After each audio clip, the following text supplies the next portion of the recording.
America's godly heritage. We talk about anything that affects your faith, your family, or your freedom. So don't go anywhere, because Point of View starts right now.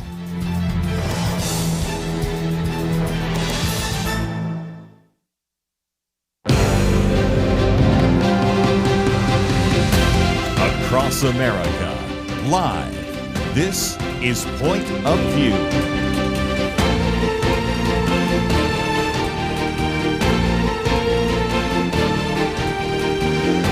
And now, Chelsey Youman. Well, welcome to today's Point of View. We have the Next Generation Roundtable for you today. I am so excited to join you on this beautiful Thursday afternoon. We have a full lineup today. Joining us for the first time in a while is Pastor Josh Barnes. You know him well. He's also been on the Know Why podcast for Point of View. And he leads up the Bible Explained podcast, which is an incredible resource. If you have not looked it up, make sure to go to the Bible Explained, where he goes through theology and just these difficult questions you might have about our Bible and Scripture. And Josh is always so apt at explaining them to us. Thanks for joining us today, Josh. Thanks, Chelsey. It's always awesome to be here. I'm so excited you're with us because we have your firsthand account of a really incredible and historic event that occurred in Israel over the last few weeks. We will, of course, be discussing that 1,000 pastors, evangelical pastors from across the United States, went to a summit to stand with Israel. I'm going to get Josh's firsthand account of that a little bit later in the show. Of course, we have a lot to talk about when it comes to Candace Owens and her feud with Turning Point USA. It's really amped up with Erica Kirk as recently as yesterday, making national statements on in the media. And so we want to make sure to cover that. Joining us the second hour will be Patrina Mosley and Will Barclay, and we're going to be talking about some recent abortion news and then social transition policies that are happening in schools that we want to make sure to highlight. But we're going to start with Israel, Josh. I really can't wait to hear from you in this discussion. As I mentioned, 1,000 pastors joined Ambassador Huckabee. I believe he planned this event in Israel, and they have a goal of having 10,000 more pastors come in the next 36 months. So it looks like it will be something that's an increasing way to gather both support for Israel as a nation state and everything that they're going through, but also to really start expanding and pushing back on this idea of rising anti-Semitism in our geopolitical spectrum right now. There has to be an answer from believers, most certainly, the Christian church and the right more generally. So, Josh, I would love to hear from you. What was this event? What stood out to you about this event? And we'll get into a few details after that. Yeah, thanks, Chelsey. Man, I could talk for the rest of the show about it. It was very incredible. Just an amazing experience. Let me get to kind of what the whole event was about, if I may. Absolutely. It was actually, thanks. It was arranged by Dr. Mike Evans, who is the founder of Friends of Zion and the Friends of Zion Museum in Jerusalem. He's I believe he's half Jewish, but he's an American citizen who lives in Israel, and he's written a lot of books and all that on this subject, how it was Christian people standing behind the people of Israel, the Jewish people, in the 1800s and the early 1900s that produced the Balfour Declaration and that produced them going back to their land and having a place there to live and to defend themselves. And that he's very concerned with all of the obvious anti-Semitism that's going on in Christian circles today. And so his idea is, let's bring Christian pastors, evangelical pastors to Israel, and let me show them the history. Let me show them what's going on. We went to, and so of course, while we were there, we met with Mike Huckabee, actually. Outside of the sessions, I ran into him in the streets of Jerusalem. Very, very unique event, moment there when I bumped into him. But I think there's just so many different stories I could tell about the things that we learned and the things that we saw while we were there. But the thing that shocked me, I suppose, if I were to summarize it, is that there are just out and out lies direct, straight up lies being told about the nation of Israel. And I can say that for sure after being there and seeing what happened. Today, it was either last night or this morning, I saw that Tucker Carlson is saying again that Israel is committing mass murder in Gaza, which is 100% not happening. I was actually only 2 miles from Gaza. I went to the Nova site where there was a large music festival where the Hamas terrorists from Gaza broke through the fencing, got to the music festival, and just mowed down people, slaughtering Jewish people, calling home to their parents and celebrating, sending them pictures of the Jews that they've killed, cutting off heads and playing soccer with their heads. I mean, just awful, terrible. The worst kind of things you can imagine happened all around that area. And Israel, in return, I mean, if this was my country, I'd want them to just bomb Hamas and Gaza right off the map. But they have very strategically responded. The idea that they're doing mass murder is just so foreign and so complete nonsense. I met with Israeli soldiers and the IDF, went to one of the IDF bases, and we talked to the soldiers. And these are people who are putting their lives on the line even to this day. In the north, against Hezbollah, there's 2 or 3 IDF soldiers dying every week. Every week there's more parents who are finding out about their children dying, and all they're doing is holding a line and defending their country.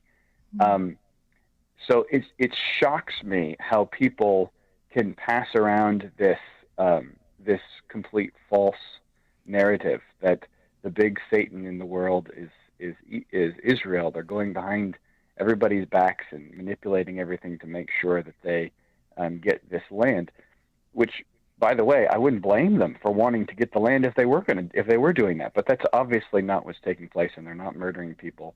They are simply defending themselves.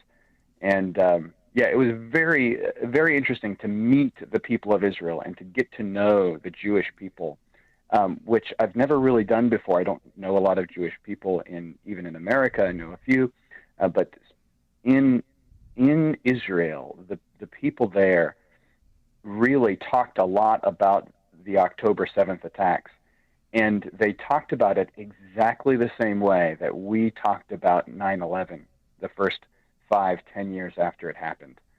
They explained where they were when they found out that it happened, what it was like. We went to the shelters. They have shelters at every bus stop because they know that there's going to be bombs lobbed at them from time to time, and they're going to have to run inside of a shelter in case the bomb lands. And they ran into a shelter during the October 7th attacks. Many of them did, and were killed because the Hamas terrorists found them in the shelters and just mowed them down with weapons. Shocking. I was absolutely shocked to learn all the things that I learned, and horrified to come back and still hear people jumping on the Tucker Carlson bandwagon and the Candace Owens bandwagon and trying to act as if Israel is the one in the wrong in this whole thing. Josh, I'm so grateful that we have your voice on this show. More from Josh Barnes when we get back after this short break.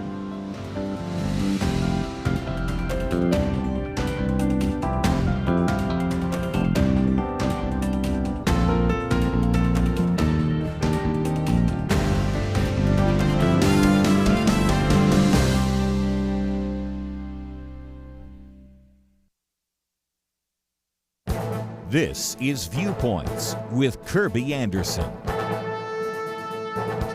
Jenna Ellis is Senior Advisor for American Family Association and host of a radio program on the American Family Radio Network.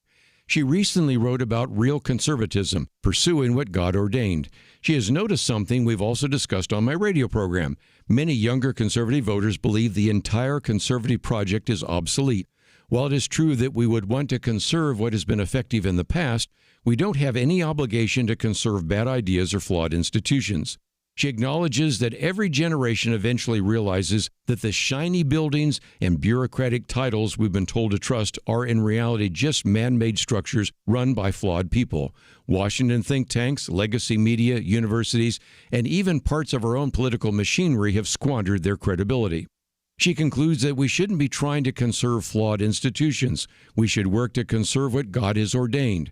The three institutions Scripture establishes are the church, tasked with proclaiming truth, the family, the foundational unit of society, and civil government designed not to create rights but to secure pre-political rights endowed by our Creator. She also has concrete suggestions on what we need to do. We need a revitalized church that preaches truth without fear, strong families capable of withstanding cultural collapse, and legitimate civil government that protects life, liberty, and property, not manages speech, faith, or parental rights. I agree. This is a good action plan. We don't need to be marketing the past. Let's boldly proclaim biblical principles that will continue to have a positive impact on society. I'm Kirby Anderson, and that's my point of view.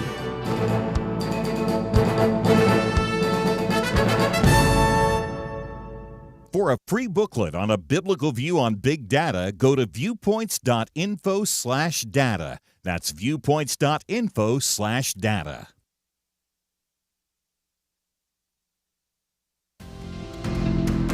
You're listening to Point of View, your listener-supported source for truth. Well, welcome back to the Next Generation Roundtable. I'm your guest host today, Chelsey Youman, and I'm joined by Josh Barnes, who is giving us really an incredible and firsthand experience of the largest, most historic event of Christian religious leaders, pastors, throughout the United States who visited Israel in the Ambassador Summit just this last weekend. It was 6 days, multiple venues, and a really important time, as we discussed, Josh, in the last segment, because of the rise in anti-Semitism, and that has gone a little bit unanswered. You know, we know that we have the liberal left and left-wing media who has come, really put Israel under full fire, in spite of the fact that Israel was attacked on October 11th a few years ago, and Israel is defending itself as a nation state surrounded by extremist terrorist ideology. This isn't just, a geopolitical war or a dispute over a region.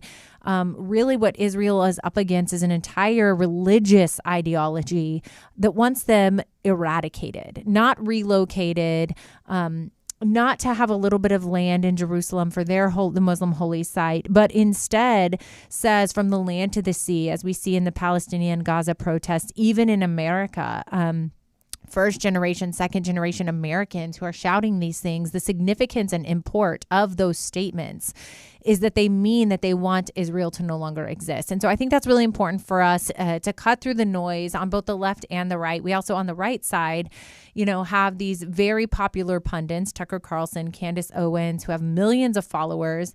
If you want to call them independent journalists, we can, who are spreading outright lies or conspiracy theories against, the Jewish population without sometimes even bothering, Josh, which I think this is my own personal frustration, to differentiate between where we can say, should we question certain tactics of the Israeli government or things that they're doing in this war or not doing, and separating that from an entire population and people group, right? They have a responsibility to not, lump everybody together. Just like when President Biden was in the White House, I would not have personally wanted people to say, well, the Americans are doing this, the Americans are doing that. We have to say there can be a bifurcation between a government and the people that they supposedly represent, and that you can't attribute the actions of one to the other wholeheartedly. There's nuance here. And so when we paint with those broad brushstrokes, Josh, what we have is what we're seeing, which is a rise in anti-Semitism that maybe was already beneath the surface that's been reawoken, which is my fear. But as a believer and as a Christian, getting back to this event, Josh, you raised so many important things. One being, and we can talk about any of these, but how difficult it is to perceive or decipher truth in a world that is largely what I would call post-reality. With the rise of AI, with so many siloed talking heads, it's really, really hard to actually know what's going on in the ground in Israel, which is why I'm so grateful we have you here today, Josh, because it is hard to know from the outside what's true, what's false. Is humanitarian aid, being stolen by Hamas, and that they're utilizing that as a tactic to keep pressure on Israel? Humanitarian crimes, the UN coming forward, making declarations against Israel. It really goes towards Hamas's end goal. They've said to create a pressure and isolate Israel from allies in the region, because I don't think any of us want to see anyone starving or crimes against humanity occurring, right? And so understanding what's really happening on the ground is very difficult in wartime. This is true of any war. We've seen this in the Ukraine and Russia conflict, where you get reports from what's happening on the ground is going to be really different than what the governments and nation states in those conflicts are reporting. And then, Josh, another thing I wanted to tease out here is just this idea you hit on at the end, that this is very much about the very existence of a nation state for Israel. When we get down to it, and, the fact that there's a people group consistently throughout history that is constantly pushed out of their land, not allowed to, have their own history or their own heritage in their own land. I can't think of another group in the nation. I mean, maybe we could think of maybe Native Americans as a comparison, where you have a population that has been pushed out of their own land, their own territory, told to assimilate elsewhere, not essentially allowed to exist. I mean, I don't really have a good Western comparison, and I think we've got to be careful in westernizing everything. But you have a people group that's consistently throughout history tried to be eradicated. And that wasn't just starting in World War II. It's been throughout time, throughout history. It's part of our biblical history. Right. And for me, Josh, as a Christian and as a believer, to say that, the nation of Israel, we would not have our belief system as Christians today without Israel, and without the Jewish population. Our Savior was Jewish. Jesus Christ was Jewish. Our Old Testament was rooted in Judaism, and our holy sites are Jewish holy sites, because where Jesus lived and walked and had his life, where our Old Testament prophets and Moses and Elijah, that is a real place, a real location that is meaningful to us as believers. And it's okay for us to say that. It's okay for us to say our religious heritage has roots in Israel, and that we have a vested interest in making sure any people group and any population is not only allowed to exist, but prevail against the evil and darkness that comes against Israel constantly from their own region, their own neighbors. I get very passionate about it. So I would love for you, Josh, to hit on any of this I'm talking about, and then more specifically, things you learned while you were there that you think would be good to impart to us and our audience here today listening about what you learned. Yes, definitely. And I understand you being passionate about it. I am as well, and certainly a lot more now than I was before. So let me start with this, if I may. Romans chapter 11 gives us kind of a good perspective for Christians towards the Jewish people. Really, Romans 9, 10, and 11, Paul is talking about this. And in Romans 9, he actually mentions what you just mentioned, Chelsey, that hey, I long for the Jews to know the gospel, because look, they got all the promises, and they're the descended from the fathers who received the promises of God, and Christ is Jewish. That's all Romans 9, the first couple of verses. And then in Romans 11, he says this. He says, as regards the gospel, they are enemies for your sake. So it doesn't mean that everything the Jewish people do is good. In fact, they are actually stand in opposition to the gospel of Jesus Christ. So that's not good. But as regards election, they are beloved for their forefathers. For the gifts and calling of God are irrevocable. So, in other words, what Paul lays out is that just because we don't support everything Israel does, which we of course shouldn't do, we still love them the way God loves them, because God loves them because he's chosen them for a purpose in the future. Not the individuals that are necessarily there today, but the nation has a purpose in the future in God's eternal plan. And he says this because the gifts and calling, specifically the gifts that were given to Abraham and to his seed, the land, and their calling to, through that land, to be a light to the world, is irrevocable. God still intends to do that work through the people of Israel. So that means as Christians, we shouldn't just say, well, everything Israel does, we should support. Well, obviously not. Israel does not allow you to evangelize in Israel. I was very much against that. I wish I could have done more evangelism while I was there. Israel has legalized abortion and those sort of things. So we don't just support everything Israel does, but we do believe that Israel has been given that land as an irrevocable gift, according to Romans 11. And so, and by the way, there are no other claims to that land. Like the Arabs, what they call Palestinians, never had a state in that land. They never governed themselves in that land. That was always owned by one empire after another. The Roman Empire, the Muslims, the Ottomans, the British. It was always empires who controlled that land if it wasn't Israel. There's no other people group that has any kind of claim to that land. They are not, the Jews are not colonizers. But that being set aside, I think that it was so impactful to me to see the response of the Jewish people as I met them in the streets, as I met them in the airport on the way back. This event went viral over there. Everybody was talking about it. And when I met somebody on the street and they found out that I was one of the 1,000 pastors that had come, they just profusely thanked me and explained to me how they were so sure before this time that that just everyone in America was against them, that they had just lost any support from anywhere else in the world because of what they've been hearing online. Wow, how isolating. Josh, I'm so grateful you went to this event and showed your support. I'm so grateful for what we can learn from you and the wisdom you're imparting to us today.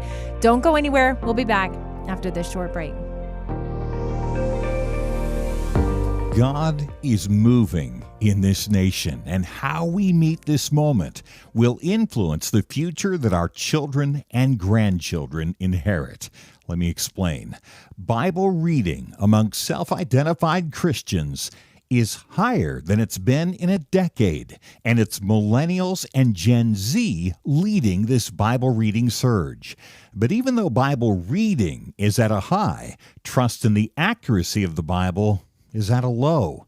And that's why we must meet this moment to help the young adults who are seeking truth to become anchored to it. You can meet the moment by partnering with Point of View. Your partnership helps equip Americans with the biblical perspectives our nation so desperately needs.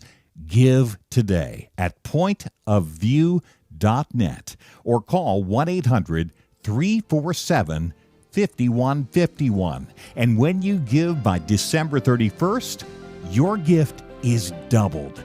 That's pointofview.net and 1-800-347-5151. Point of View will continue after this.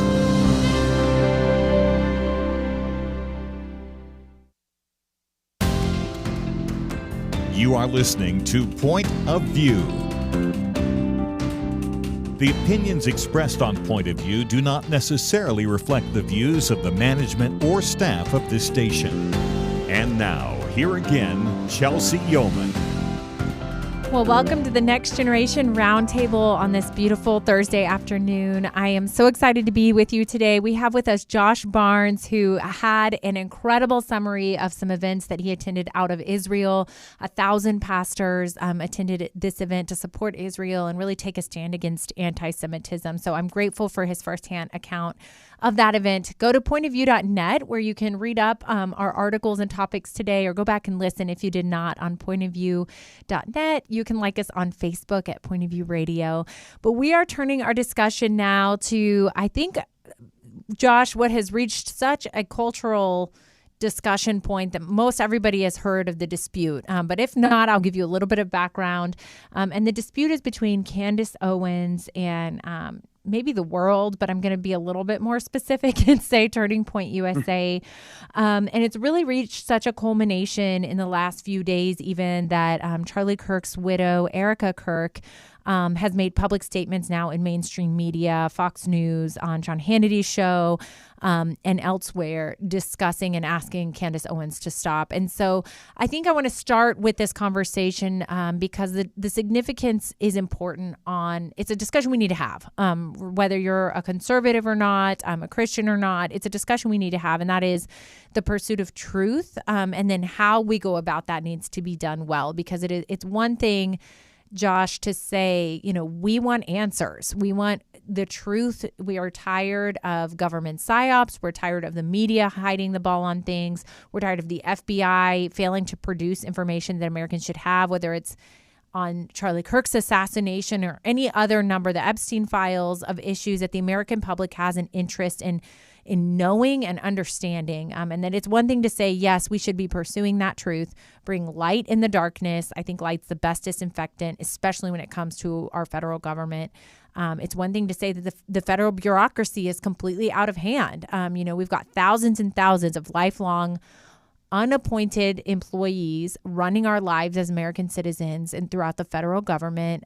Exorbitant amount of our taxpayer dollars goes to them with not a lot of accountability.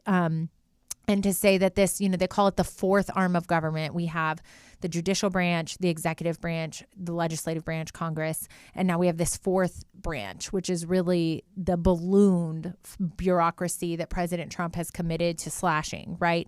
We can say all of those things and that be true. And we can also hold a second truth at the same time, which is we have to be careful when we're talking about real people and real lives who've been devastated by the crimes that have occurred, and that the pursuit of truth needs to be done well, and not in such a conspiratorial way that you discredit maybe really meaningful and important questions that need to be asked.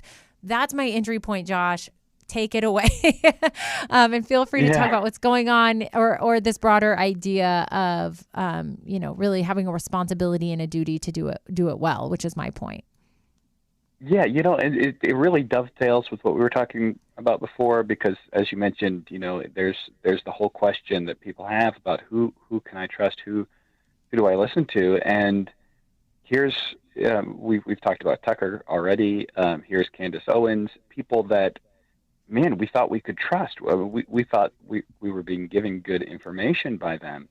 I can remember watching Candace Owens convicting a murderer. That just blew my mind on the Stephen Avery thing, subject from the Netflix Making a Murderer show. She really flipped the script, gave all kinds of great information, and did some great investigative reporting. And now we know for a fact that she is just making things up. She's making claims that TPUSA is in trouble with the IRS, tax evasion things, and of course the Trump administration is writing notes saying no, this is not true. This is not actually happening. She's just making stuff up, and I'm not really sure if she's genuinely insane, if she's actually lost her mind, or if she's just doing it for publicity. But I think we have to remember as conservatives that there are people who seem to be one of us, but are really just enjoying the publicity and the all the benefits, the power and the wealth and all that kind of thing that comes from being at the top of the conservative movement. There are people who, what I'm saying is we just can't simply trust everything that we hear, even if it comes from a trusted source. We need to look into these things. We need to investigate for ourselves. We can say, okay, that's interesting. I'll have to look into that before I really, get into that and agree with that idea, because this is beyond the pale. I mean, going after a conservative, one of the leaders of the conservative movement, Charlie Kirk, he is murdered in broad daylight on TV. Everybody sees it, and his widow is now being attacked by the conservatives because the TPUSA put him to death now. I mean, just the level of evidence that you would need to kind of bring that kind of accusation, if it were true, is really, really high. Because otherwise, you're a heartless, terrible person. And I think we all know that. And yeah, it really bothers me significantly, because this is a grieving widow. Right. This goes so much more beyond politics. Let's take that out of it entirely, really to put a fine point on it.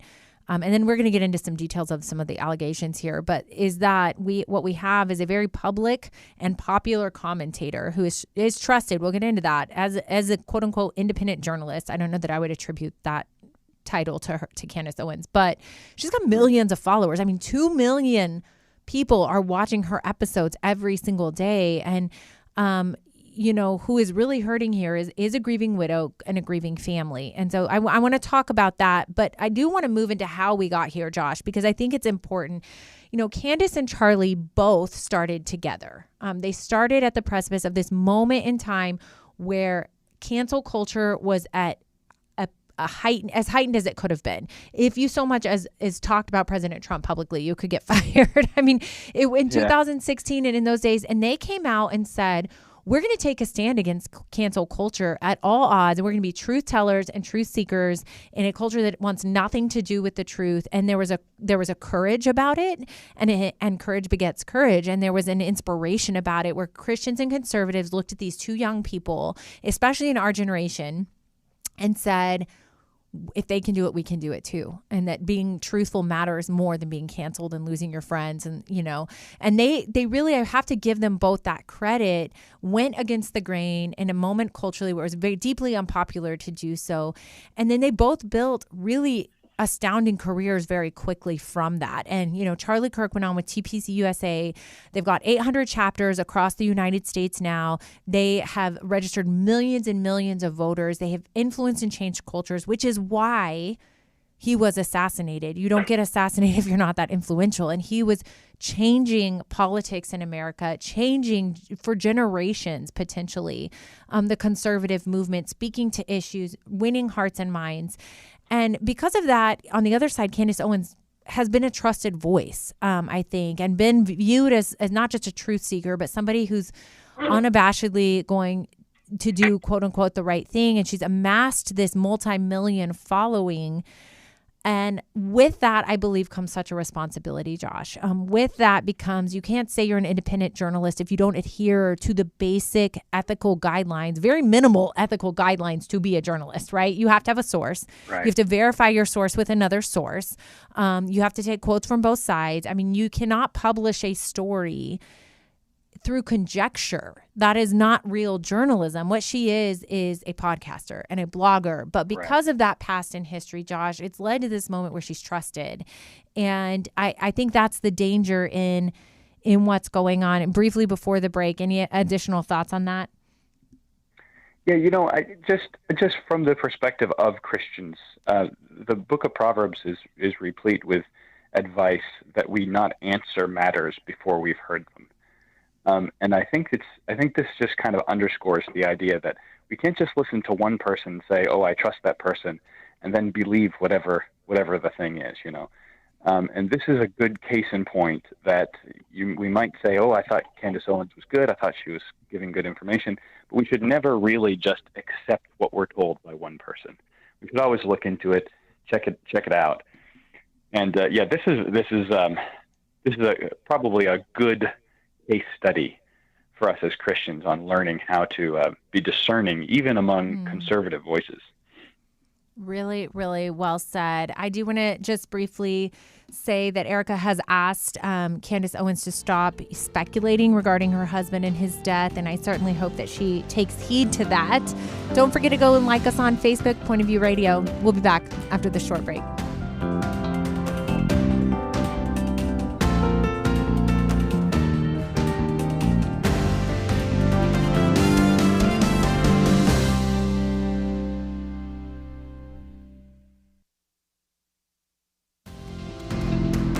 You're listening to Point of View, your listener-supported source for truth. Welcome back to the Next Generation Roundtable. In this last segment, I still have Josh Barnes with us today. We've had a really strong discussion, really a lot of cultural discussion, Josh, about the rise of anti-Semitism and your personal experience in Israel in the last week with 1,000 other evangelical pastors such as yourself.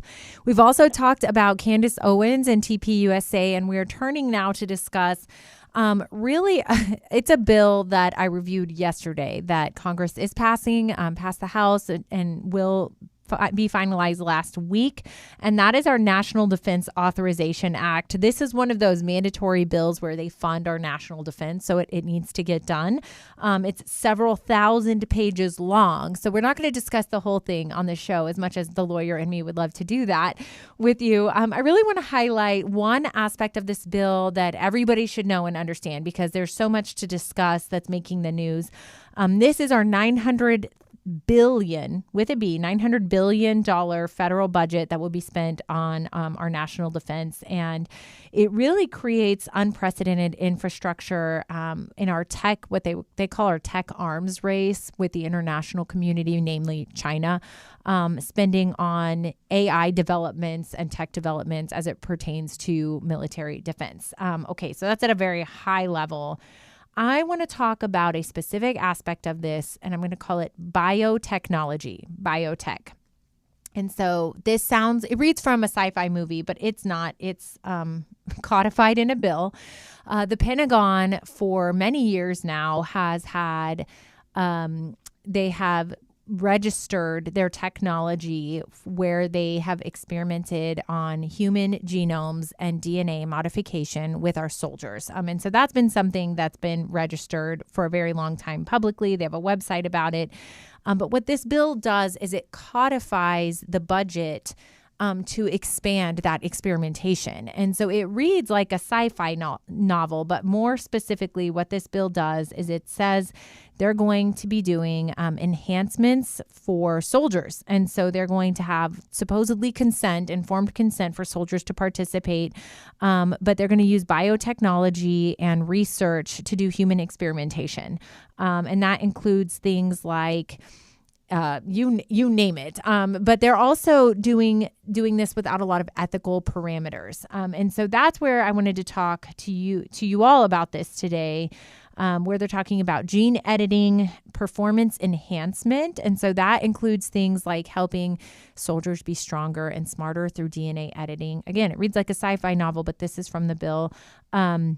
They're looking at exoskeletons to make them stronger, and they're going to be contracting, although this excludes foreign entities, which is great, from being able to research and contract and do this, but they're going to be contracting with research and science projects in the United States. I don't know if any of this surprised you, Josh, when you read it, or if this is just something that has become, almost like daily we're getting AI developments and technological news that is astounding. And so is this just par for the course? Is this really the next generation of what we've got to do as a military to keep up with what foreign governments are already doing, Josh? Yeah, it definitely surprised me. This isn't really my field, AI and biotech and all that kind of stuff. But that really shocked me that not only do they think that they can do it, but they're putting it in a bill to do it. Very, very concerning, very disturbing to me. I would have thought that we'd kind of learned, in my opinion, until I read this article. I thought that the sort of the trend in America had been, let's go back to more natural things. Let's do organic food and and that seems to be the trend among younger people in my experience. But this whole bioengineering thing is very, very wild. It will not, I guarantee you, it will not work out. It will definitely make you less healthy. It will definitely hurt your body. It will definitely destroy the people that it experiments on. It's not going to make them better. And right. That's all that as not a scientist, Yeah, this is a market observing. shift, right? This is a market shift. And I think we're looking at the world around us and they're comparing the development technologically right now to the Industrial Revolution, where they're saying, the significance of this technology revolution is going to be that our world looks entirely different on the other side than it does right now, almost unrecognizable.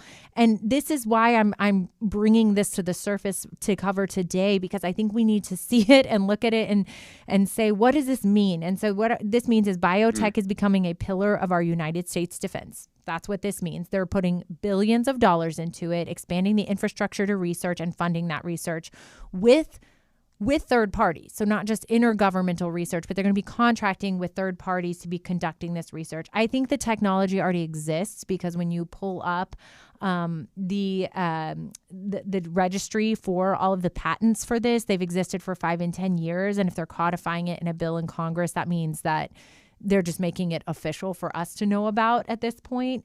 But biotech is things like they're saying that they're going to be using AI and data to do research regarding making humans better, more resilient to different diseases. So more vaccines, especially if our soldiers are abroad. They're saying wearables, neuro interfaces. So we see Neuralink, where they're putting chips into people's brains. They can implant memories. They can implant intel and information. They're saying optimizing troops, which sounds like Frankenstein, but it's not. It's really drugs, wearables. And so one of the things I wanted to highlight here, Josh, is the lack of ethical bootstraps on this bill, for lack of a better term, because you get into this idea of experimenting on humans, and one provision says that they need informed consent to do anything that will permanently alter a human's DNA. So if you're a soldier and you are voluntold to go do this program, they're saying you need his consent, which I think we all know in military terms might flux. And then that they can make like permanent genetic modifications to this person. And so I would say that some of the big legal categories that I'm red flagging are, one, conscience protections, saying that any human should be able to opt out of, it's more than needing informed consent to participate in these types of programs and experimentations. But to say, if you have a conscience objection, say, you believe the end times is coming and you don't want any technology merged with your human person. I don't want chips. I don't want to wear it. I don't want my genes to be utilized in these experimentations, because I don't know where it's going to lead ethically.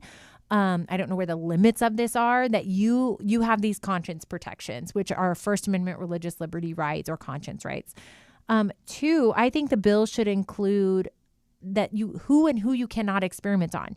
You should not be able to experiment as the government on the public, on children, on minority groups. We have this rich history, horrific history of the government, testing vaccines on certain population groups, that we don't want to see that occurring now as we're entering into this tech revolution. And so real clearly defined lines on who and who cannot be part of these research programs, I think is a really good thing. And then finally, Josh, I would say privacy considerations. Once they have, these participants' DNA, stem cells, blood cells, we talked about an Australian computer they've developed that runs on human cells instead of silicon chips, because they're more programmable.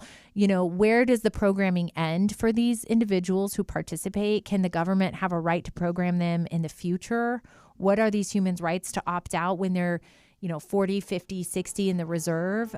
These are all the right questions to be asking. Call your congressman. They are voting on this bill in the next week. Thank you, Josh, for being with us. Go watch his podcast. He's incredible. Thanks, Josh Barnes, for being with us today. Many years ago, they began saying that we live in the information age. Well, today there is so much information coming at us from every direction. The hardest thing is to discern which issues are really important and how can I make a positive impact without wasting my time trying to figure out accurate information. Let me give you a suggestion to help with that. Visit pointofview.net. Look at the tabs across the top. Find the one named Viewpoints. Kirby Anderson and others on our team are constantly watching for news to identify those issues that you really need to know about. They boil things down in a brief summary, and then you can decide if it's something on which you want to learn more and get involved. Again, when you go to pointofview.net, Click on Viewpoints. You'll see exactly what I mean. You'll see the issues that we are covering right now. And when you like what you see, I honestly think you will, you can slide on over, enter your email, and get them automatically sent to your inbox each day. That's it. Take a minute now. Be informed. Pointofview.net. Click on Viewpoints. Point of View will continue after this.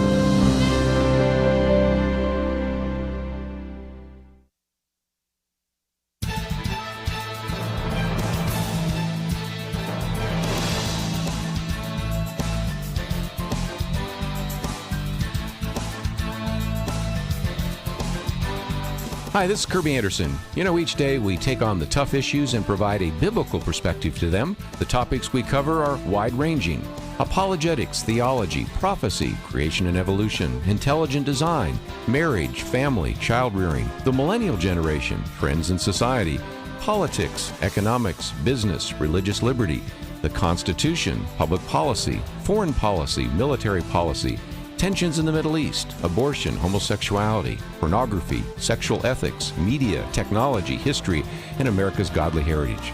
We talk about anything that affects your faith, your family, or your freedom. So don't go anywhere, because Point of View continues right now.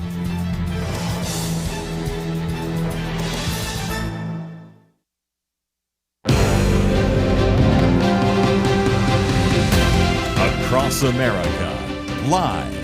This is Point of View.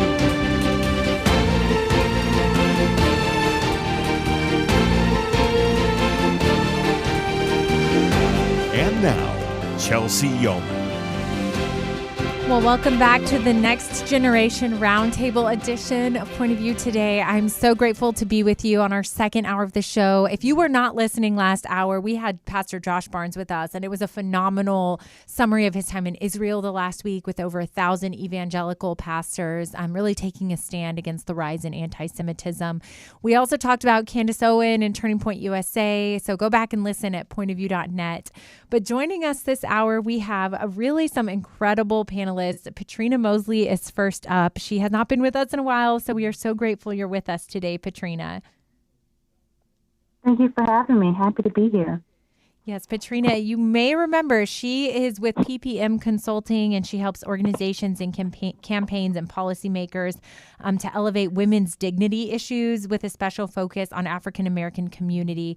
As always, she's just such an incredible light and source of truth for us. But we also have joining us Will Barclay this second hour. He's a political theorist and policy expert. He's a correspondent for the Western Standard, and you've heard his incredible intellect and opinions on our show very often. So thank you for joining us, Will. Oh, no, thank you so much for having me. It's always a pleasure to be with you.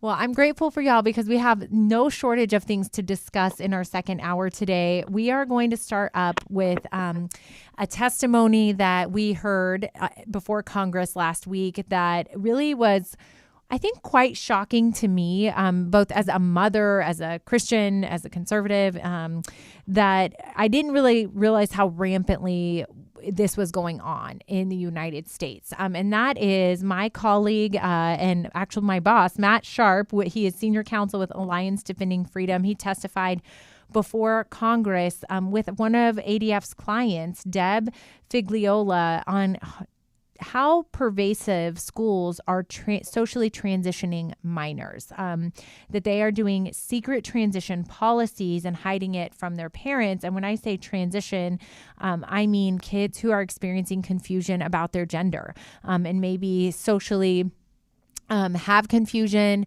or don't know how they feel socially, maybe going through something even developmentally throughout their preteen or teen years.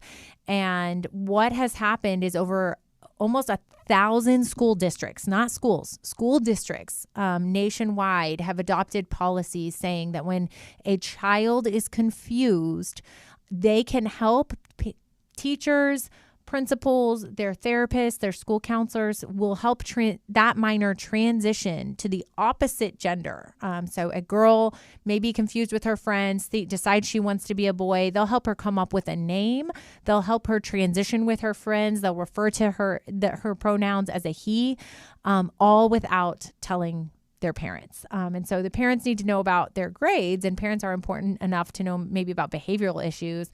But when it comes to transitioning their minors, these schools are hiding that from the parents. And that is astounding for so many reasons. But one being that, Patrina, I just fundamentally believe that parents have their children's best interests in heart, not their school districts, not their teachers. These parents who, from the moment of these kids' conceptions and birth, were there for their first steps, there for their first words. They have a fundamental right to know what's going on with their children when they send them to school. And it is not the government's role to intervene and interfere with that. Amen. And really what you've been seeing is just, I believe, a pattern of this culture trying to reorder what God has put in place. We just have a constant, consistently reordering. Everything is out of order. A man can become a woman can become a man. Children can be mutilated. Children can be sacrificed for convenience. And parents aren't the final authority in a child's life. Everything is about getting rid of God's order. And we've already seen what that looks like in just one issue, and what a dark road that takes us down. And actually, what I believe has gotten us to this road, and the primary example is 2015, when we legalized gay marriage in this country. But for some of us who are old enough to remember, I think we can say that now as we're, reaching 40. We're not those kid millennials anymore. No, we remember in 2008 when, we just want civil unions. We just want, the right to see our loved ones in the hospital. We transitioned so quickly from, I just want to be on someone's insurance that I'm not married to, right, to let us indoctrinate and mutilate your kids. Like, that's how far sin will take you when you get off just a little bit and you stay on that course for a very long time. All it takes is a little bit. And now we've got the reordering of what God has established for children and for parents. God established children to be under the care of their parents. They are to obey their parents. Parents are to teach them the word of God and the fear and admonition of him. And they are their primary caregivers, their primary disciple makers, according to the scriptures. And what does our society want to do? Remove the parent, take out that order, and in place themselves. So, this has very, very big theological implications, not just policy implications. Yeah, you hit on so many things, Patrina. William, I would love to get your take on what Patrina said. Yeah, I think she's absolutely correct. I think that the modern school system absolutely effaces the principles and the beliefs that parents fight to instill in their children, and very much replaces them not just with what the school is teaching, it's generally bad enough, but with the beliefs of popular culture and the opinions of their peers. And therefore, the modern public school system is absolutely ingraining distorted ideologies and values in kids, and very much allows them to develop, not even without oversight, but almost under the heady supervision of their teachers and their mentors. And so I think that what we're seeing very much is the overwhelming majority of all cases where kids are seeking out some sort of identity or gender transition, well, it's something that they've come to believe because of the social environment and the conditioning that they received. And that's something that people who've embarked down that road and come back, changed their minds, have actually themselves reiterated that they were told or implanted with the belief that this is how you are, and essentially from the fiber of your being, and they regurgitated it ad nauseum. And I think that ultimately what we all have to realize is that the explosion of trans ideology, how popular it seems to become among vulnerable populations like the youth, was very much a response to the onset of identity politics in society, and schools are part of that political phenomenon. I think what we've seen, broadly speaking, is that identities have become wrong rather than actions. And so people, again, overwhelmingly vulnerable populations like kids, well, they're starting to feel as though they have no agency and they're doomed to a certain life and future, a social existence, a treatment by society. And so they've started to believe that changing their identity is really the only way that they can improve their lives and escape that despair and doom, the hopelessness that they've been consigned to, and not really be the scapegoat, again, for all of society's ills for all eternity, or at least the formative years of their lives. You guys are just so wise in parsing out the many complicated facets of this issue. One being that the government is pushing an ideology on innocent children, and that it's children who are malleable. They're young. Their minds are still growing. They're developing their worldview, and what you have is an authority in their life, a major authority. They go to school more time than they're at home all day. Essentially pushing this ideology down their throat in a way that ultimately leads to harm. And we know that. We're going to tell you more about how we know that leads to harm after this short break.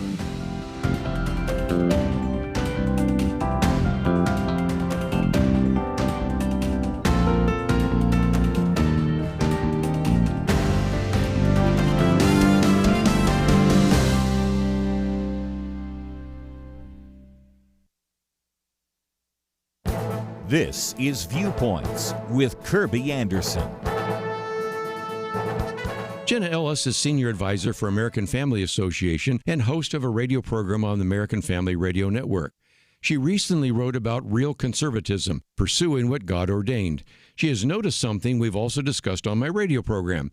Many younger conservative voters believe the entire conservative project is obsolete. While it is true that we would want to conserve what has been effective in the past, we don't have any obligation to conserve bad ideas or flawed institutions. She acknowledges that every generation eventually realizes that the shiny buildings and bureaucratic titles we've been told to trust are in reality just man-made structures run by flawed people. Washington think tanks, legacy media, universities, and even parts of our own political machinery have squandered their credibility. She concludes that we shouldn't be trying to conserve flawed institutions. We should work to conserve what God has ordained. The three institutions Scripture establishes are the church, tasked with proclaiming truth, the family, the foundational unit of society, and civil government designed not to create rights but to secure pre-political rights endowed by our Creator. She also has concrete suggestions on what we need to do. We need a revitalized church that preaches truth without fear, strong families capable of withstanding cultural collapse, and legitimate civil government that protects life, liberty, and property, not manages speech, faith, or parental rights. I agree. This is a good action plan. We don't need to be marketing the past. Let's boldly proclaim biblical principles that will continue to have a positive impact on society. I'm Kirby Anderson, and that's my point of view.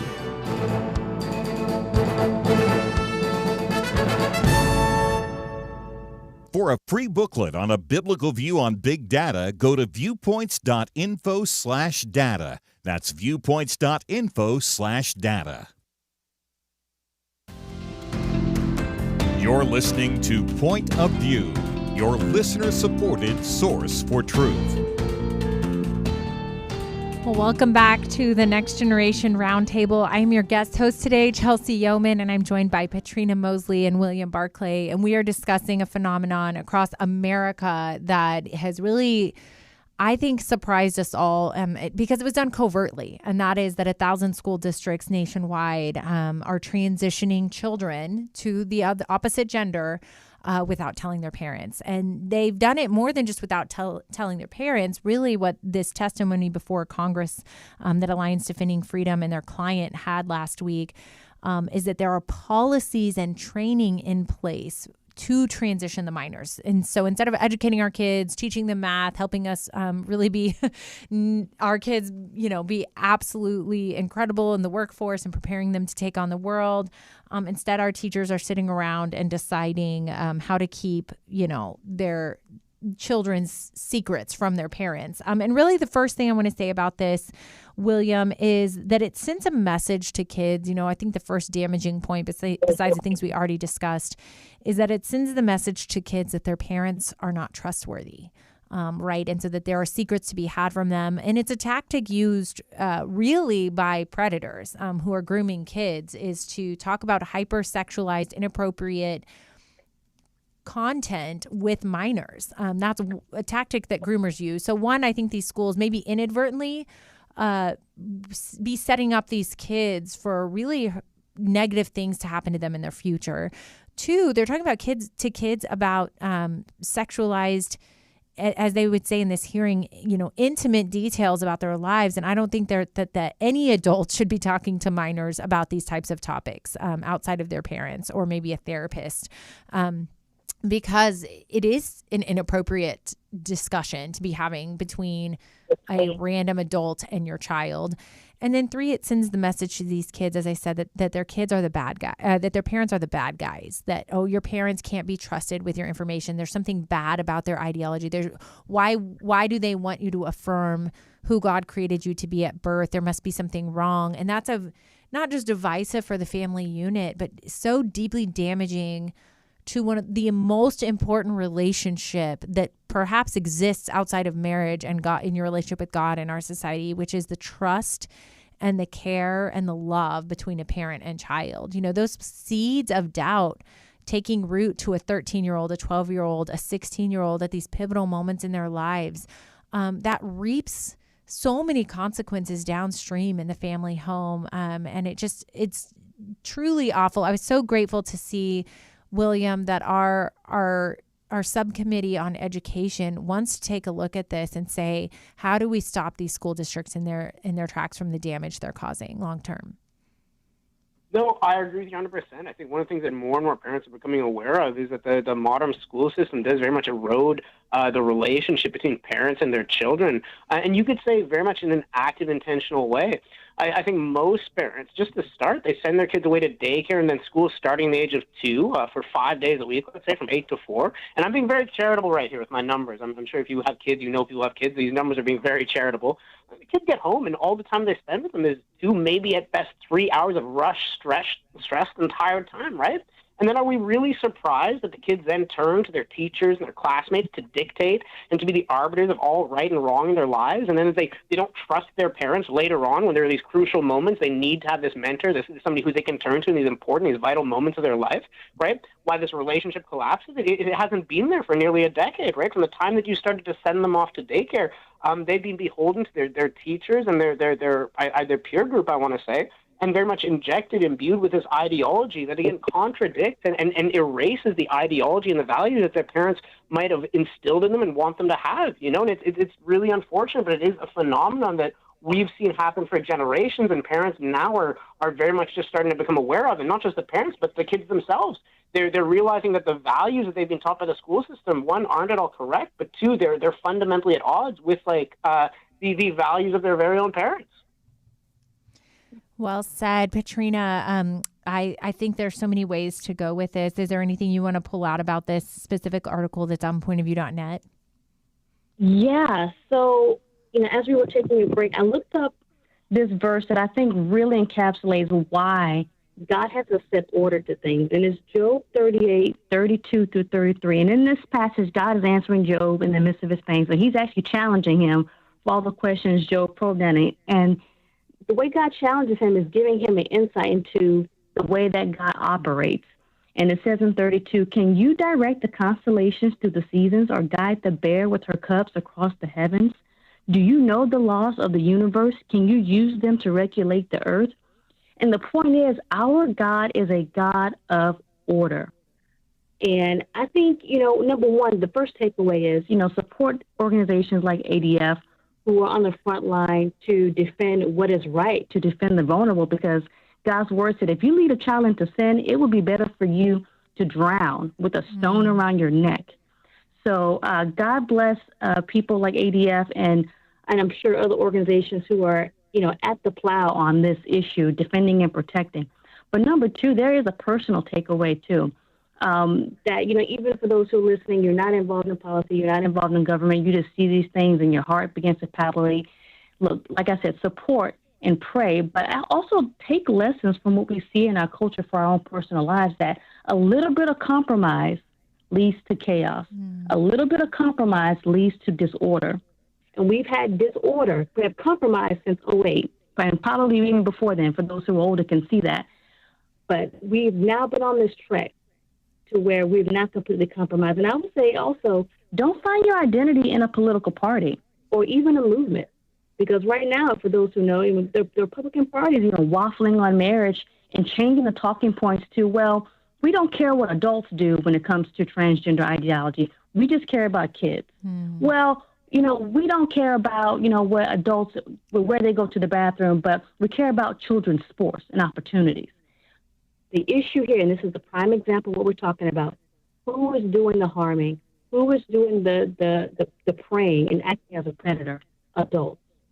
So we've got to care what adults do, because a little bit of yeast leavens the whole lump. We cannot compromise and find ourselves on an even worse track later on in the future. Wow, so much wisdom, Patrina, and what you're saying, when you think back over the years of ways that I think there was even something called the Utah Compromise, where they said, all right, we just want to take ground here. We just want to take ground here, and everything that stands against the word of God, as you mentioned, the wages of sin is death, and it leads to so much damage and destruction. I think we all are waking up and looking around at the society we're in, but the church, right? But truth, but the gospel, but forgiveness and grace and all the things that we as believers stand for. I do believe in the redeeming power of the Lord, but, it really comes down to, I'm going to call them our unsung heroes, which are, in this instance, the teachers who came forward. And think about it. They had to sit down through days and days of training with their superintendents, their principals, their teaching peers, you name it, and have these policies crammed down their throats under threat, perhaps even to their jobs. I mean, I know my mom was in a school district as a counselor being asked to do all this and said, I have to go forward. I have to quit. And she laid it all out there. There's lawsuits involved, but it takes those unsung heroes in the workplace to take a stand, these clients of Alliance Defending Freedom, but also just anyone. If you're listening to this and you say, I feel alone where I'm at, but that is where God has called you and placed you for this moment in time, just like Esther, for this moment in time to say enough is enough. I'm going to stand in the gap. We don't have to retreat as believers from society. Although I think if you have kids in schools, you should really be careful when you have your kid in a public government school at this day and age. But truly, if you're an adult and God has placed you in a position to be salt and light to the world, to continue to speak that truth, to stand up, even if on pain of losing your job, even on pain of consequence, because that courage is going to speak volumes. These students eventually are going to grow up and remember that you didn't lie to them, that you told them the truth, that you encouraged them to call their mom, you encouraged them to call their dad, that you were for them and for their family and for their parents. That is going to speak volumes as well. And so we as believers have so much to do in society as we look around. It starts at home. It starts around our dinner tables, the conversations we're having today, having with our families and kids and our neighbors. And instead of us, really isolating from society, which I think there can be a temptation and a safety to do that, instead to continue to engage, to continue to serve, and just pray. We've got to pray for our culture and where it's at. Wow, Patrina, I'm going to quote you, a little bit of compromise leads to chaos. Thank you so much for your wisdom and giving that. When we get back after this break, we're going to turn to our next issue, which is really not a surprise to us, but one that involves abortion, drug trafficking, and some of the horrific impacts that we're starting to see nationwide from that. But don't go anywhere, and don't forget to go to pointofview.net where you can read our topics today or more.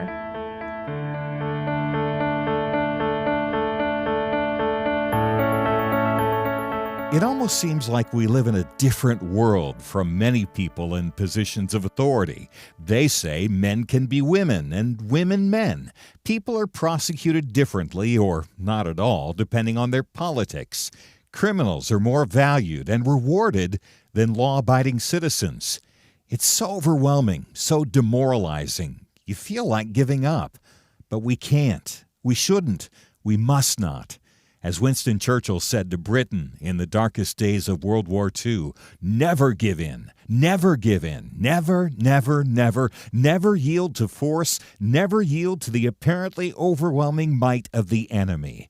And that's what we say to you today. This is not a time to give in, but to step up and join Point of View in providing clarity in the chaos. We can't do it alone, but together, with God's help, we will overcome the darkness. Invest in biblical clarity today at pointofview.net, or call 1-800-347-5151, pointofview.net, and 800-347-5151. Point of View will continue after this.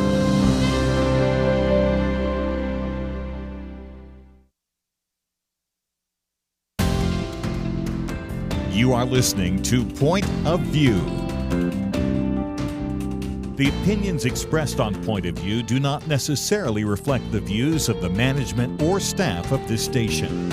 And now, here again, Chelsey Youman. Well, welcome back to the Next Generation Roundtable on this beautiful Thursday afternoon. We have had an incredible show in our first hour. Don't forget to go back and listen with Josh Barnes, and then now the second hour with Patrina Mosley and Will Barclay. We've discussed really everything from AI developments and the National Defense Bill that's getting passed last hour to now, more recently, Candace Owens and Turning Point USA. And we're turning now to some abortion news. So don't forget to go to pointofview.net where you can read our topics and like us on Point of View Radio on Facebook.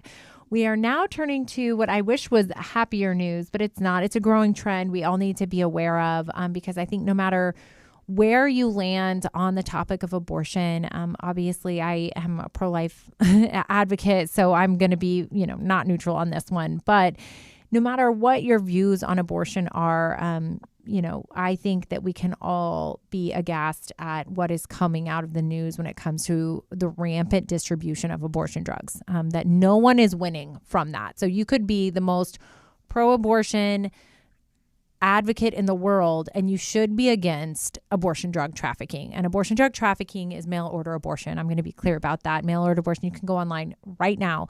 There are websites that have as many as 17 abortion drug distributors that you could order from.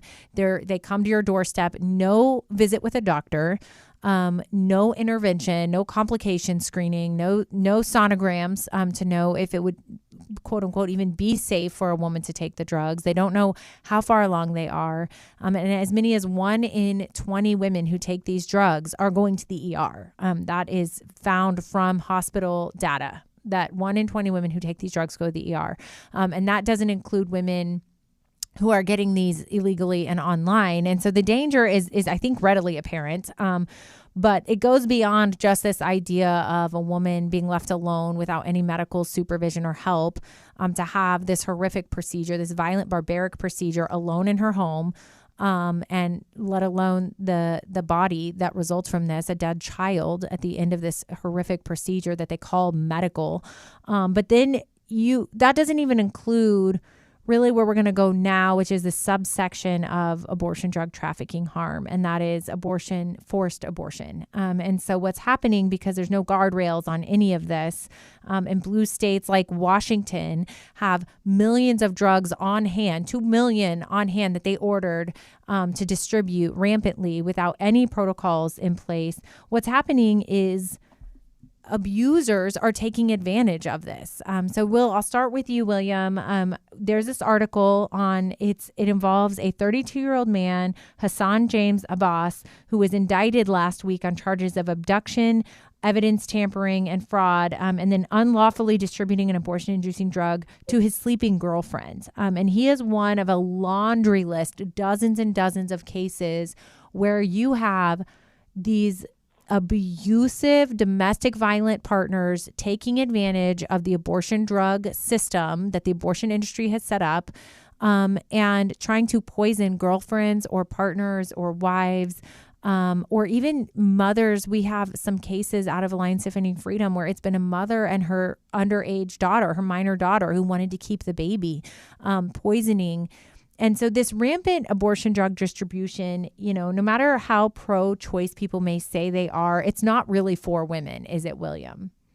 No, not at all. I think that what happened to this woman was absolutely awful. I think that what this guy did to her, the brutal way that he assaulted her in order to achieve his own personal desires and tried to extinguish a life of her and his unborn child.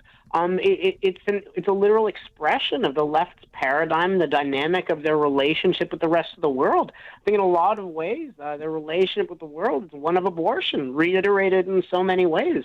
They believe that their personal liberty and current desires or feelings supersede or give them the ability to violate the fundamental rights of other people and erase the consequences of their actions. And it's simply not true. Even the most liberal of liberal thinkers, like John Locke, the father of liberalism, well, they all agree. Actually, they insist, that whenever you exercise your rights, your personal liberty, you must leave enough and is good for everyone else. And something like an abortion absolutely does not. It cuts the ability of that baby to exercise all of its rights. Well, it cuts them off right at the source, right? I think it really highlights the fact that the modern left is not liberal in any sense. They reject classical liberal principles like free markets and the fundamental sanctity of human rights and life, like religious freedom, free speech, all at the door, in favor of fascist politics and dictums. And they have an intimate relationship with Islamic extremists because of it. Islamic extremists and the left both espouse violence for anyone who doesn't share their beliefs or participate in their dogma, as we can even see from just this article alone. And I think that you're on point to talk about the crimes, the associated crimes, and the industries that pop up around these ill-gotten industries. Yes, and Patrina, what he's alluding to is that the abortion industry as well cares more about padding their pockets and profitability from these drugs, because there are so many, right? We had that we are aware of. Out of the 1.2 million children who were killed by abortion, almost 70% were the abortion drug. So hundreds and hundreds of thousands of drugs is what we're talking about. And that's pretty lucrative for the abortion industry, who really has no interest now that the federal government and FDA has lowered the threshold. They don't require in-person visits anymore. They've lowered their REMS protocols, making sure women have sonograms, know how far along they are. Everyone has lowered the bar here in the name of women's rights, and women are the one being victimized by that. And the abortion industry is being made very wealthy off of that. Is it not, Patrina? Yeah, it's like women have become the throwaway class. I just don't understand how much you have to hate women, one, and then how much you have to hate humanity. And, with these abortions, it's a two-for-one deal where they kill the mother and child. They don't care. And so it's really demonic. And in this case, you have a woman who, was with a man who was getting a divorce. And I'm like, well, after reading this story, there's no question about why he was getting a divorce. This guy pinning his girlfriend down in the middle of the night, stuffing pills in her mouth. So she's assaulted while this man is trying to kill their baby, and possibly endanger her life. So, what I mean by throwaway class, just so that the audience is clear, is like, we have abortion that tells a woman it's your right. It's your right to go against the unnatural grain of God to kill your child. Then we tell them, which we know that comes with all types of psychological issues, right? So we tell them that. Then we tell them, it's okay, to do survival sex work. And men meet that demand. Like the reason why we have the sex industry is because men are willing to pay to use women's bodies. So we have trafficking, we have prostitution. Now we can't even have our own spaces. We can have our own bathrooms. So it really is, like, over and over again, the things that liberalism and what I say the D for Democrat Party stands for the D for demonic. What they do in the name of women is just really to further ingrain that we're just a throwaway class. We have the Epstein victims who are now being called hoaxers. It's like, you can sexually assault them, you can abort their babies, abuse them, and it just seems like the world just doesn't care. And we know that God cares. And in Christianity, women are not throwaway class. God cares. He sees. So we really do have to remember that the abortion fight isn't over. It's not just protecting innocent lives from being born, which I agree with Will. Your first right is the right to life. If you don't have the right to life, you don't have the access to enjoy any other right. So it really is illogical. But the fight continues to protect women as well. There's so much that goes on behind just an abortion, behind a pill. and the fight isn't over. Encourage people that it's not just abortion. It goes way, way beyond that. This was an abusive relationship from the get-go that highly traumatized. And we can be there to listen to these women. And when you say you hope we were going to a happy news, I do want to end on a happy note. The happy note is that though these horrible things occur and there's sin in this world, God allows free will to reign. God allows certain things to all bring us to Him. So, hopefully this hurting woman will encounter someone with the gospel, and she would get healing in her heart and freed, from this terrible experience of her sin. So, at the end of the day, God does work everything out for His good, for His glory.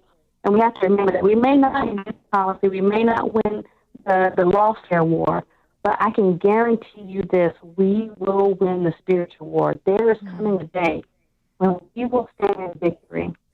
And those who have even martyred the saints, have killed them for their faith, we will be the ones judging the nations. So I tell you, listeners, don't be discouraged. When you read about the end times, don't be scared, don't be discouraged, but be encouraged that this isn't it. It isn't over. There's victory at the Patrina Mosley, everyone. We'll be back after this short break.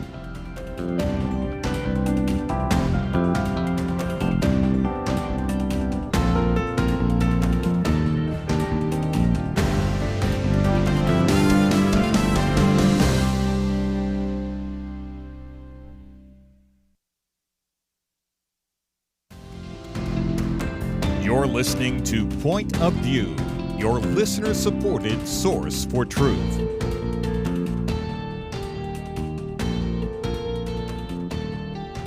Well, welcome back to the Next Generation Roundtable. I'm your host today, Chelsey Youman, and I'm joined by Patrina Mosley and Will Barclay, where we are really rounding out our discussion related to a rise in abortion, not just abortion drug trafficking, which is mail order abortion, but the downstream harm that that's causing for women from abusive partners who are taking advantage of this giant abortion profitability scheme that has been thrust upon us in the United States, not even just by abortionists here, but even internationally, they're profiting off of this scheme. But I did want to end on a positive note for this because I'm deeply proud and excited about what Texas has done. Texas passed a bill called HB 7. And if you're not familiar, Texas protects children in the womb from conception. Abortion is completely outlawed in Texas. And it hasn't been enough because of what's happening with mail order abortion drugs and the FDA allowing that to continue. And so what Texas did was they passed this bill that really privatizes enforcement. So, the Attorney General of Texas, Attorney General Ken Paxton, has gone after these out-of-state abortion drug distributors, but hasn't been able to be successful because all of these blue states have passed a wall of shield laws that protect anybody in those states who mail abortion drugs or really do any abortion crime from being prosecuted. So law enforcement hasn't been able to be successful. And Louisiana is a great example, too, where you have really strong pro-life law enforcement who are not able to be successful because of the laws. And so what Texas did was they got very creative and passed a bill. Senator Hughes, and then Chairman Leach is the representative who led the helm at this. And the bill privatizes it and says if, as a whistleblower statute, anybody who becomes aware that these drugs are being shipped or has these drugs shipped to them can sue the out-of-state abortion industry actor, the drug manufacturer, you name it. They can throw the book out of state. And it's the first bill of its kind to do that. And it was enacted last Thursday. And so I just wanted to end on that note because I want, first and foremost, for y'all to be praying that that bill work. It's a $100,000 penalty per drug that gets shipped into the state. They don't need a kid to die to sue. If it so much as comes in the mailbox, that is enough to sue these abortion drug distributors. And the hope is that, one, people will come forward and actually start suing. And that, two, that the abortion industry will stop some of their activities. So I'm proud of Texas, not just because it's my home state, but because they're willing to do whatever it takes to protect these kids and their moms from these horrific practices. And if you live in a state where you want a bill like this, please reach out. I'm Chelsey Youman. I'm at Alliance Defending Freedom. We have an entire Center for Public Policy where we're drafting bills to help in these situations. And so your state should pass this, and also reach out to your state representative and senator and tell them you want abortion to be a priority. Some of these guys just need to hear from you. I've heard so many representatives say it's the Planned Parenthood protesters that show up outside my office, not the pro-life ones. And so you really want to be a voice in your community. But I will turn now to our last topic. We'll go briefly. We've talked a little bit in our first hour about kind of the growing rise of anti-Semitism. And Patrina, I'm going to start with you. I sent this article out that talks about really those in the conservative movement. And I don't think that names matter. All these organizations need, certain accolades, but really this idea on the conservative and Christian side that we have to start taking a stand against anti-Semitism in our movement, don't we, Patrina? Yeah, especially if we call our the side of God, country, and freedom. Well, the God part includes Israel. And for those who are maybe kind of teetering and tottering on the fence of that issue as a conservative, let me just say before I even get to that, I do not think this will become an issue. It's usually an issue for the left, but I didn't see it on my bingo card, but we're here now.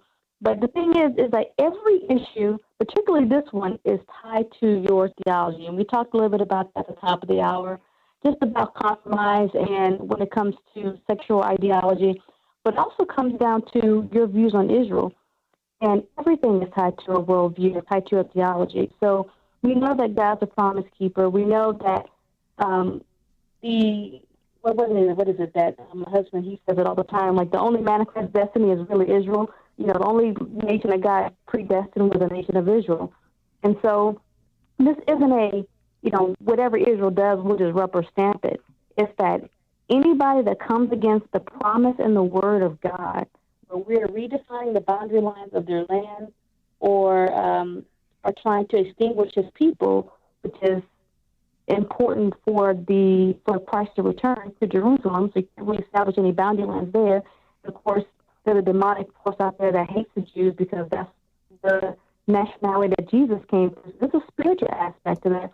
But for anyone that's teetering, this is why it's important as anybody that names the name of God to support Israel, that is not necessarily supporting every policy or strategic warfare move they make. It's when it comes to handling the word of God and redefining boundaries, we have to stick with God's word and none other. Yes. And, really the importance of so much of this, as you're saying, is the spiritual aspect of this. But also, I think culturally, we're in this culture, William, where it's so all or nothing, right? There's not a lot of nuance and middle ground in our thinking. It's very black and white. We're for or against. We're for or against. And it's one thing, Patrina, to question maybe what the government of the nation state of Israel is doing or how they're acting. Although I think a lot of what we're hearing out of Israel is just outright lies on the humanitarian side. And we did have Pastor Josh Barnes, who was in Israel, attest to that in the first hour, if you want to go back and listen. But really this deeper idea that God is not done with Israel. I think the Bible is very clear that he has a lot of work he's going to continue to do to turn hearts and mind of his people back to him. And that we as believers can hold that. And at the same time, the truth, William, that we owe everything as believers in our faith to our heritage and the Jewish people. Our Savior, Jesus Christ, was Jewish. Our Holy Land is still Israel and Jerusalem. Our history of the Old Testament, and that those are real locations and real places that happened for an ancient people group, the most ancient people group that has ever existed, who, Patrina, as you said so well, Satan has consistently tried to eradicate because Israel is such a core piece of God's plan to save the world from sin and from the fall. That the enemy has constantly come against them to try to foil God's grand plan, not only for his people, the Jewish people, but the Gentiles who've been grafted in. So, William, I'd love to get You're in the last minute. We have your hot take, and then close us out with your Twitter. Yeah, no problem at all. So just in keeping with what the article is saying, I don't necessarily think there's anything wrong with interviewing controversial figures. I also think actually that censorship, denying somebody the ability to speak, excluding them from political discourse, well, it always reeks to the high heavens of fascism, and the optics are never good, let's say. I think you'd even say, let's say, like with regards to Nick Fuentes, we don't get him today without yesteryear's attempted censorship of his inanity, right? But when we're dealing with controversial topics and people publicly, and this is important, right? A personal conversation is quite different than a public platform.